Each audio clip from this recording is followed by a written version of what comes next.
Բարև ձեզ, եթերում օրվա ամփոփումն է, ձեզ հետ է Իրինա Ատանյանը։ Ժամը 16:00-ի դրությամբ առանձնացրել ենք հետևյալ լուրերը։ Ազգային ժողովի նախագահ Ալեն Սիմոնյանը Ստամբուլում այցելել է Պոլսո հայոց պատրիարքարան եւ հանդիպում ունեցել Սահակ arczepiskopos Մաշալյանի հետ։ Պատրիարքը հանդիպան ընթացքում անդրադարձել է վերջին 1 տարվա ընթացքում հայ առաքելական եկեղեցու եւ Հայաստանի կառավարության ներկայացուցիչների միջև առաջացած լարվածությանը, հայտնելով իր մտահոգությունները։ Նա հույս է հայտնել, որ մոտ ապագայում Մայրաթոր Սուրբ Էջմիածնի եւ կառավարության միջև կհաստատվի հաշտություն եւ համերաշխություն։ Սահակ arczepiskopos Մաշալյանը կարևորել է նաեւ Հայաստանի եւ Թուրքիայի միջև հարաբերությունների բնականոն զարգացումը, ընդգծելով դիվանագիտական կապերի հաստատման անհրաժեշտությունը։ Հանդիպան ավարտին պատրիարքը հաջողություն է մաղթել Ալեն Սիմոնյանին, իսկ ԱԺ նախագահը ցանկություն է հայտնել հանդիպել նաեւ Ստամբուլում գործող հայկական մամուլի ներկայացուցիչների հետ։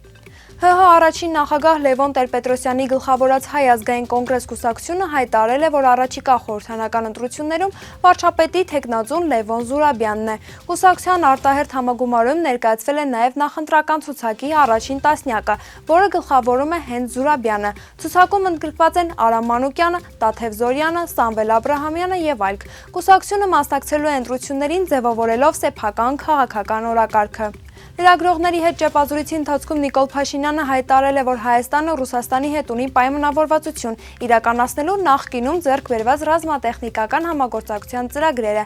Նա նաև անդրադարձել է նոր սահմանադրության նախագծին, նշելով, որ տեքստը պատրաստ է, սակայն որոշ կարևոր հարցերի շուրջ դեռ քննարկումներ են ընթանում իշխանության ներսում։ Ըստ Փաշինյանի, եթե այդ քննարկումները չավարտվեն, փաստաթղթի հրապարակումը կարող է հետաձգվել ընտրություններից հետո։ Քննարկումների առանցքային հարցերից է անկախության հռչակագրին հղումը, որը ըստ Փաշինյանի կարող է կոնֆլիկտային լինել տարածաշրջանային հարաբերությունների տեսանկյունից։ Հակակոռուպցիոն կոմիտեում քննվող գործի շրջանակում ձերբակալվել են հայկական պետական մանկավարժական համալսարանի պրոռեկտորը եւ մի շարք աշխատակիցներ։ Նրանք կասկածվում են պաշտոնեական լիազորությունների չարաշահման, խարդախության եւ փաստաթղթերի կեղծման մեջ։ Նույն գործով լրատվամիջոցների տեղեկություններով ձերբակալվել են նաեւ շախմատի ֆեդերացիայի նախագահի առաջին տեղակալ Սմբատ Լպուտյանը։ Կառավարությունը հավանություն է տվել օրենքի նախագծին, որով ոստիկանության ծառայողները հնարավորություն կունենան օգտվելու բնակարան ձեռք բերելու արտոնյալ պետական ծրագրերից։ Նախագծի համաձայն ոստիկանները կկարողանան օգտվել կանխավճարի փոխհատուցման եւ հիպոթեկային տոկոսադրույքների սուբսիդավորման հնարավորություններից։ Ներքին գործերի նախարարության գնահատմամբ այս փոփոխությունը կբարձրացնի ծառայության գրավչությունը եւ սոցիալական երաշխիքները։ Օրենքը դեռ պետք է քննարկվի խորհրդարանում։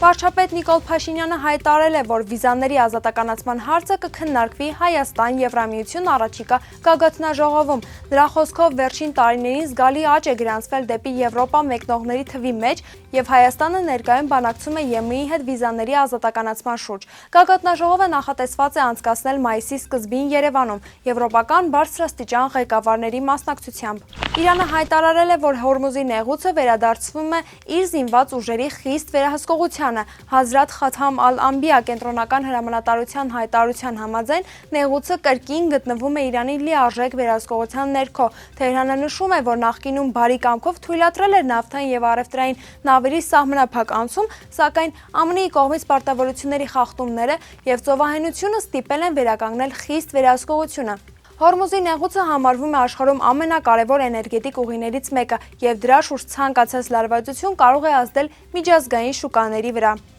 Երևանում Թոթովենցի փողոցում գտնվող դպրոցներից մեկում ապրիլի 17-ին տեղի է ունեցել վիճաբանություն եւ ծեծկռտուք։ Ինչպես հայտնում է ֆոտոլրագրող Գագիկ Շամշյանը, միջադեպին մասնակցել են անչափահասներ եւ մեկ չափահաս անձ։ 13-ամյա երեխային հասցվել են մարմնական վնասվածքներ։ Դեպքի առթիվ կազմած նյութերը փոխանցվել են քննչական կոմիտե։ Հանգամանքները պարզվում են։